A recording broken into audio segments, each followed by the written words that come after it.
Yang jelas saya datang ke sini itu mau cerita kebanggaan saya sebagai orang pesantren, produk pesantren kalau kata Gus Barak tadi. Di kampus itu saya berkali-kali ketemu doktor, profesor, dan mereka umumnya itu orang-orang yang galau, yang gelisah. Dan lucunya itu mereka memposisikan saya sebagai penasihat. Karena apa? Memang ilmu pesantren itu unik. Ilmu yang bisa menjawab problem apa saja. Mereka misalnya tanya begini, Pak Bahak, saya ini orang kampung, yang bapak saya itu utun, katanya. Utun itu lugu, bisa menjadikan saya doktor, saya jadi dekan, saya jadi rektor. Tapi setelah di kota, dengan sekian ilmu yang saya pelajari dari Eropa, dari Amerika, sekedar anak saya tidak narkoba itu sudah susah. Kok ranking? Gak dengar anak saya ditangkap BNN itu sudah senang saya. Artinya apa? Dia sadar ternyata kearifan lokal yang dididik para kiai menjadikan anak-anaknya jadi profesor, jadi dokter.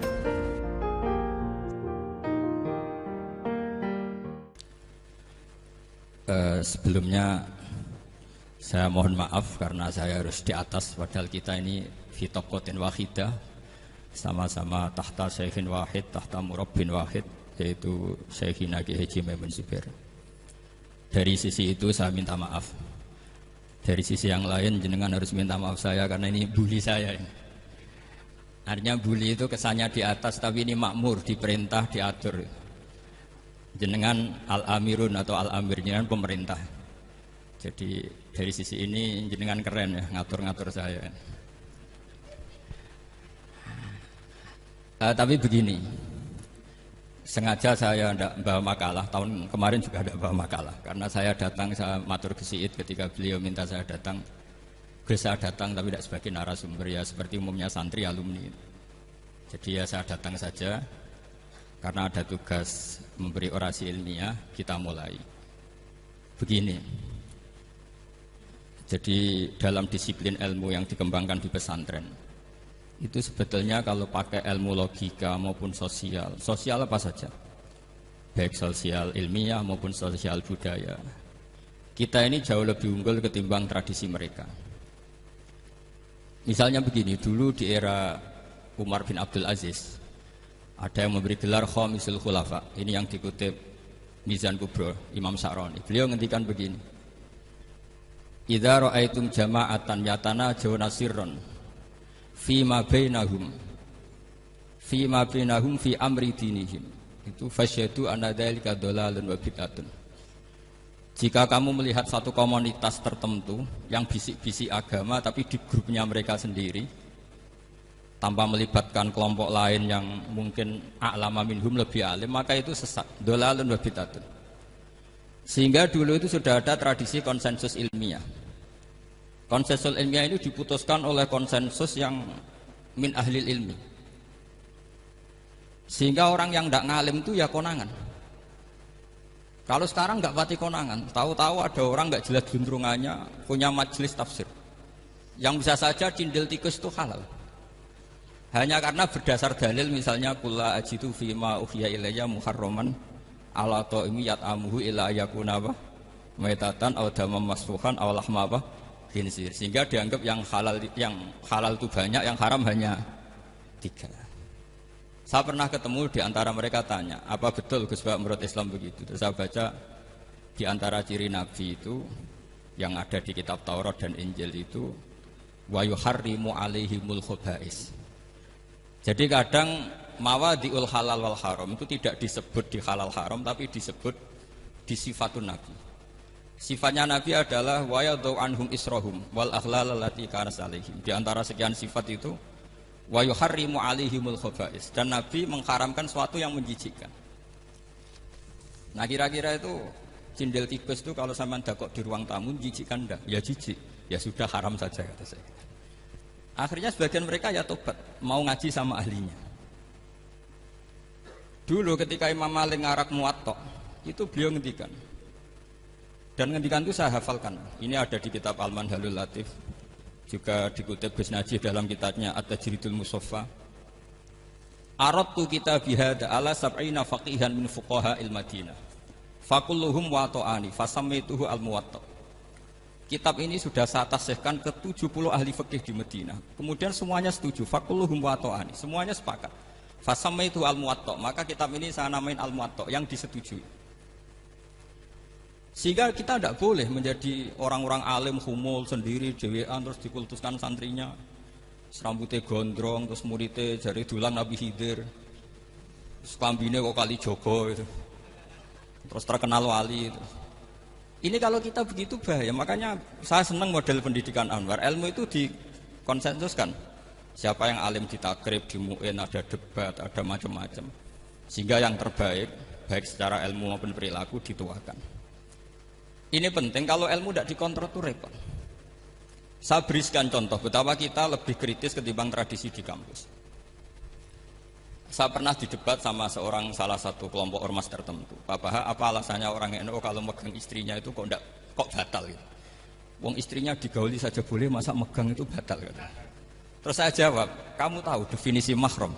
Nggak tahu. Mahram itu orang yang haram dinikah. Yang haram dinikah itu ya ibu, anak, bule, ponaan. Yang haram dinikah itu namanya mahram. Justru istri itu namanya ajnabiyah, orang lain. Makanya boleh dinikah. Jadi statusnya istri itu orang lain, ajnabiyah. Sehingga boleh dinikahi.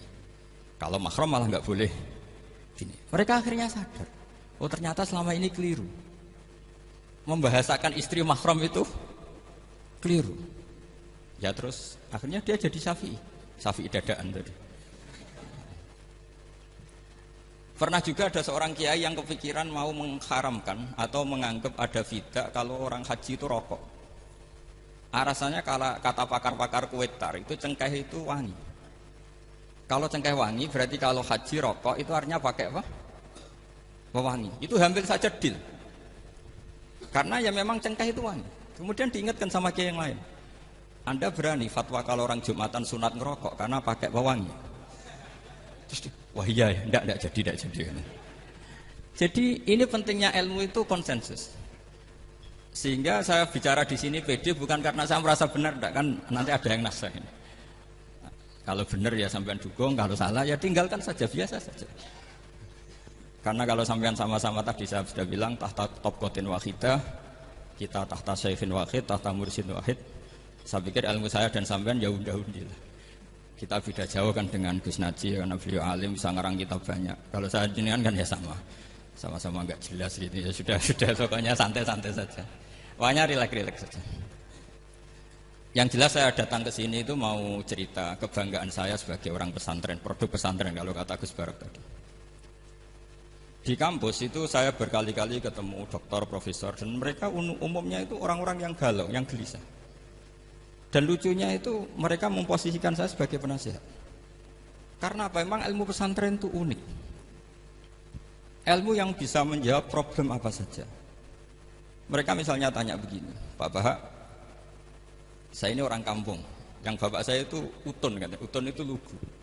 Bisa menjadikan saya doktor, saya jadi dekan, saya jadi rektor. Tapi setelah di kota dengan sekian ilmu yang saya pelajari dari Eropa, dari Amerika, sekedar anak saya tidak narkoba itu sudah susah. Kok ranking? Nggak dengar anak saya ditangkap BNN itu sudah seneng saya. Artinya apa? Dia sadar ternyata kearifan lokal yang dididik para kiai menjadikan anak-anaknya jadi profesor, jadi dokter. Tapi dengan ilmu kedoktorannya orang menjadikan anaknya ranking itu susahnya bukan main. Karena nggak ada kearifan. Ilmu yang mereka anggap adalah dianggap ya, tentu tidak hakikat, eksak. Eksak saja sebetulnya tidak juga subjektivitas mereka.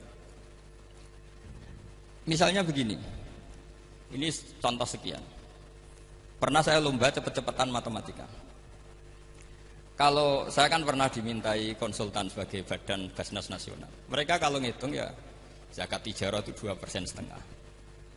Mungkin zakat ziroah berapa? 10% atau 20%. Kangkang yang di sini tak pikir itu mesti bingung karena gaya porogabet itu mesti raiso. Dan mereka tak tantang, coba jenengan bikin porogabet, saya pakai matematika pesantren, itu cepat saya.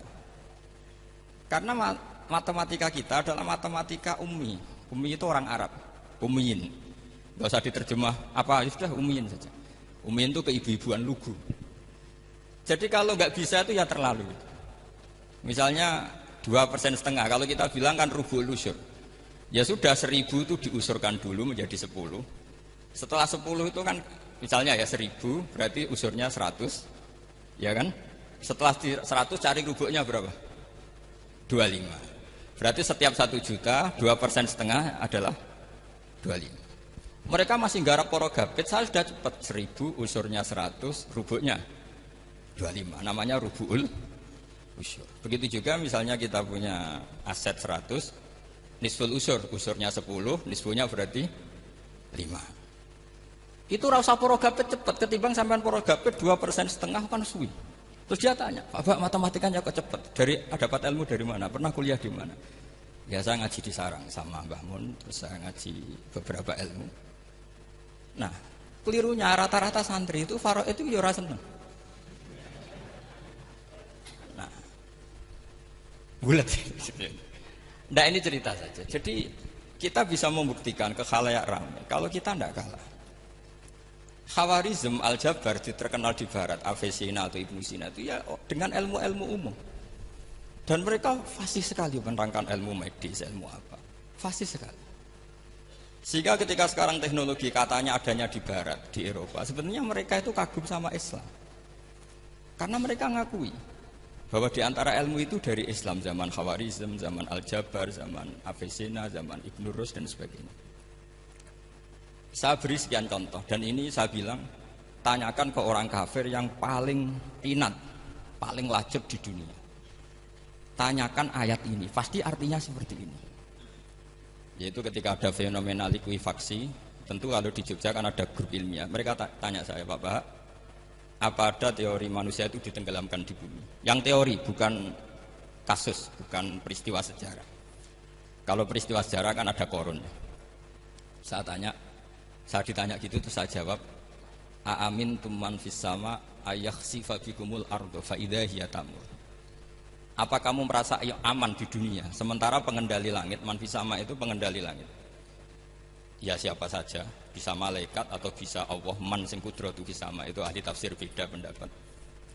Yang enggak beda yang enggak pernah nafsiri gitu. Jadi yang enggak beda karena enggak pernah nafsiri. Ayakhsifa bikumul ardo, bahwa bumi ini bisa ditenggelamkan. Fa idza ya tamur, ya memang bumi itu bisa meleleh, bisa meleleh. Terus saya memberi sekian argumentasi. Kalau kamu katakan justifikasi ilmiah karena kadung Islam dan kadung pegangan Quran, mungkin Anda akan bilang saya ini justifikasi, nyari pembenaran secara syariah. Tanyakan ke ahli lughat yang non muslim, maknanya ayat itu tetap seperti itu. Begitu juga misalnya ayat wal ardi dzatis sodr, dan bumi yang berkarakter bisa retak, sodkun itu retak. Dulu kita hanya punya contoh, misalnya biji-bijian jagung yang lembek, yang lemah, dan bumi yang keras atau ketela atau bengkoang itu. Ternyata dengan segala kelemahan ini, biji-bijian ini bisa merekah dan buminya yang ngalah memberi ruang. Dulu ulama hanya nyontohkan tadi, misalnya kalkhinto apa saja yang bisa bumi mengalah dengan proses tumbuhnya tanaman. Tapi itu kan qaulul mufassir. Kenangan saya ngaji Yai, makanya saya bangga sekali sebagai murid beliau. Saya memberi gelar beliau Al-Faqih Al-Mufassir. Faqih betul karena beliau putra Mbah Zubair yang ma'ruf bil fiqhi. Dan Al-Mufassir beliau itu murid Said Alawi yang ngarang takriran Faidul Khabir itu dengan Habib Muhsin Al-Musawa itu.